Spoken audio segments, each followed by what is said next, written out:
गुरुदेव जय गुरुदेव। जय गुरुदेव नाम किसका, जय गुरुदेव नाम किसका, जय गुरुदेव नाम किसका। बाप आ रहे, पिता आ रहे, सीधा शब्द यानी उच्चारण होता है। और ये वो सब जो जय लगा हुआ है वो तो श्री है, यानी आदर सूचक शब्द। श्री गोपाल जी, तो जय ये लगा है गुरुदेव। अगर उसको भी हटा दीजिए, इसको भी हटा दीजिए तो गुरु है। और आपकी किताबों में सब में लिखा, कैसे आप इसको काट दोगे। मैंने तो आदर सूचक शब्द का उच्चारण किया और कराया है। मैंने कभी नहीं आपसे कहा, कभी किसी ने नहीं सुना है कि मेरा नाम जय गुरुदेव। मैंने तो ये कहा वो प्रभु का नाम है और उसके अनंतों नाम। आप अरबों खरबों नाम रख दो तब भी वो बेनाम है। 1-2 हजार नाम की तो बात ही खत्म कीजिए, खरबों नाम, उसके असंख्यों नाम रख दीजिए तब भी बेनाम रहेगा। इसलिए आप क्यों शंका संदेह में पड़ते हैं। आदर सूचक शब्द का उच्चारण हमेशा करना चाहिए। सीधे सीधे किसी को गोपाल कह दो तो भद्दा लगता है, और फिर प्रभु का स्मरण करना है तो और भी उसमें प्रियता मधुरता होनी चाहिए। जय गुरुदेव।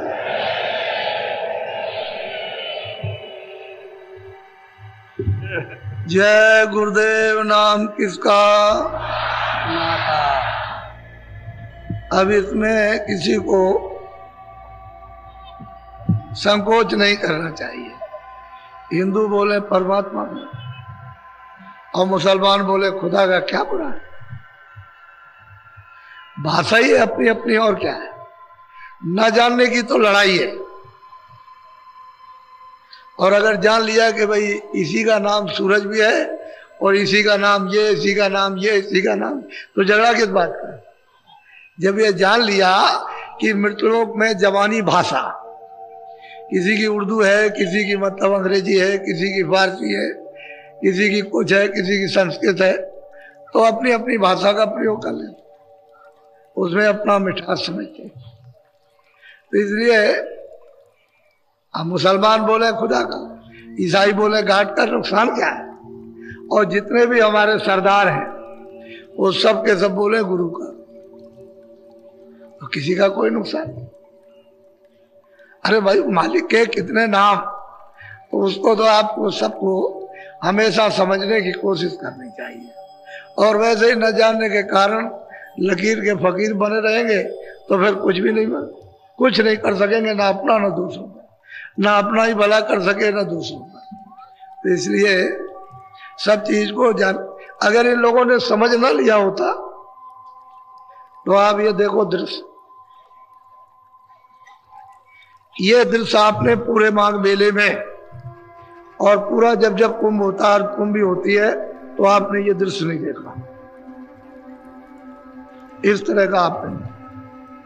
अभी तो ये थोड़ा सा जरा रुक जाइए, वो मतलब है कि रात भर चलेंगे, दिन भर कल चलेंगे।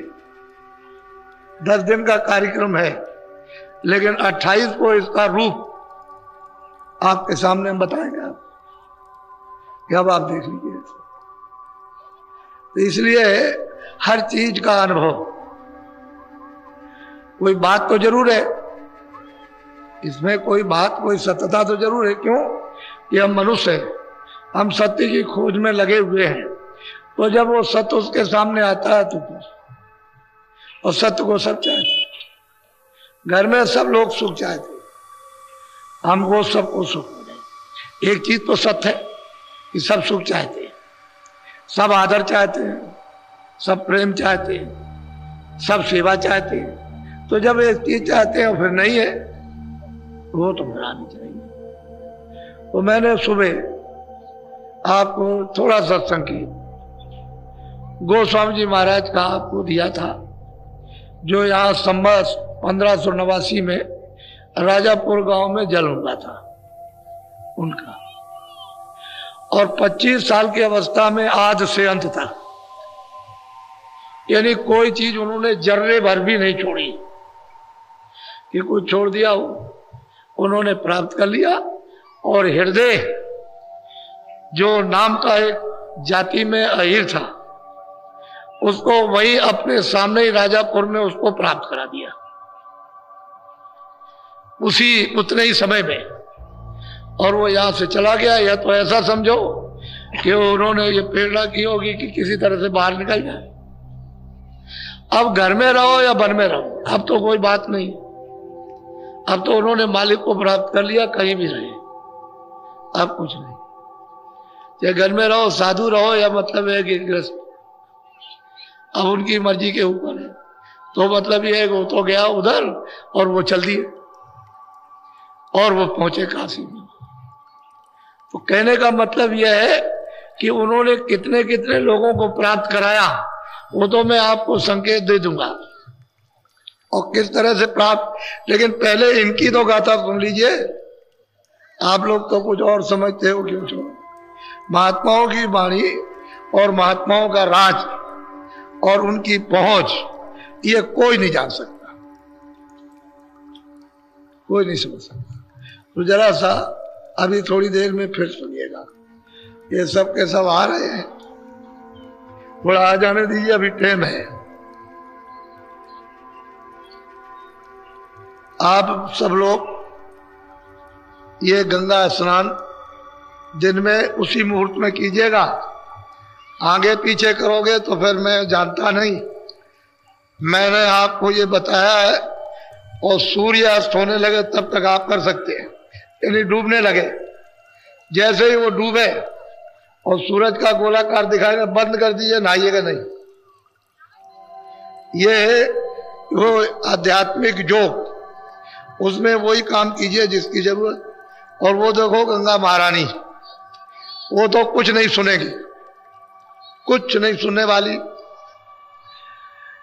इंद्र की सभा लगी कि संसार में लोग रहते हैं बड़े पापी हैं, बड़ी दुष्ट आत्माएं। तो बड़ी सभा लगी, सब देवताओं को बुलाया, वहां के देवताओं को, स्वर्ग लोक के, मृत लोक के सब देवताओं को, जल को भी, अग्नि को भी, वायु को भी, आकाश को भी, सबको उन्होंने बुलाया। गंगा को भी, जमुना को भी, जितने तीर्थ थे सब देवता। तो लोगों ने निराकरण किया कि भाई मृत्यु लोक में मतलब यह कि सबसे ज्यादा पाप कौन लेता है। तो ये बताया कि गंगा जी लेती है। तो कह लगे गंगा जी इस इंद्र की सभा में नहीं आएंगे, क्योंकि पापी का हम मुंह नहीं देखना चाहते। तो ये पहुंची वहां, सबके सब पहुंचे। तो इन्होंने कहा आप नहीं बैठ सकते हमारी सभा में। क्यों नहीं बैठ सकते? कि तुम बहुत पापी हो, सारे संसार का पाप लेती हो। कह लगे भाई वैसे तो बात यह है कि मैं पाप नहीं लेता हूं। अगर आपने ये समझ लिया कि मैं पाप लेता हूं तो मैं तो अपने पास कुछ रखता नहीं। कह लगे आप क्या करते हैं? कह लगे मैं समुद्र को दे देता, समुद्र को। तो कह लगे समुद्र बड़ा पापी है कि सारे संसार का पाप ले लेता वो, तो उसको मतलब यह कि इसमें प्रवेश ना होने दिया जाए। अब वो समुद्र पहुंचे वहां, तो उन्होंने जब सुना कि हमको निकाल दिया सभा से, तो उन्होंने कहा कि भाई क्यों निकाला? कह लगे कि भाई तुम गंगा जी संसार का पाप लेती हैं और आपको दे देती हैं, तो आप सबसे बड़े पापी हुए। कह लगे भाई मैं तो कुछ रखता नहीं, मैं तो कुछ रखता नहीं। अगर मान लो कि गंगा जी ने पाप संसार का लिया, मुझको दे दिया, तो मैंने तो अपने पास कुछ रखा नहीं। तो आप क्या करते हैं? क्या मैं तो मेघों को दे देता हूं, मेघों को। तो कह लगे मेघ नहीं आएंगे। अब वो मेघ के ऊपर में कि यहाँ वो नहीं आएंगे सभा में, तो मेघ पहुंचे और उन्होंने कहा भाई हमको क्यों निकाल रहे हो? यहाँ मतलब ये कि गंगा जी संसार का पाप लेती है और समुद्र को देती है और समुद्र आपको दे देता। तो कह लगे भाई ये लेता तो कोई नहीं है, लेकिन अगर तुम ये समझते हो कि गंगा जी लेती है समुद्र को देती है, समुद्र हम मेघों को दे देते हैं, तो हम तो कुछ नहीं रखते। कह लगे आप क्या करते हैं? कि मैं तो संसार का पाप संसार में बरसा देता हूं, सब यही बरसा देता हूं, मैं तो मेरे पास तो कोई पाप रहता नहीं। तो कहने का मतलब यह है कि बात तो सत्य है, जो हकीकत है, जो सत्य है, वो तो हमेशा सत्य रहेगी। लेकिन आप जो प्रतिज्ञा करोगे स्नान करते समय कि मैं शाकाहारी रहूंगा, तो मैं उसको मालिक के दरबार में पहुंचाऊंगा कि इन्होंने प्रतिज्ञा की है कि मैं अब शाकाहारी रहूंगा, तो मतलब यह है कि इनकी प्रार्थना प्रतिज्ञा स्वीकार की जाए। तो आपकी प्रतिज्ञा स्वीकार करें, मालिक स्वीकार करेगा, मैं तो उसके पास पहुंचा दूंगा। वो कुछ नहीं करेंगी, वो तो आप उनके सामने ये समझ लीजिए कि मेरे सामने गंगा महारानी यह है और मैं उनके सामने स्नान करते हुए प्रतिज्ञा कर रहा हूं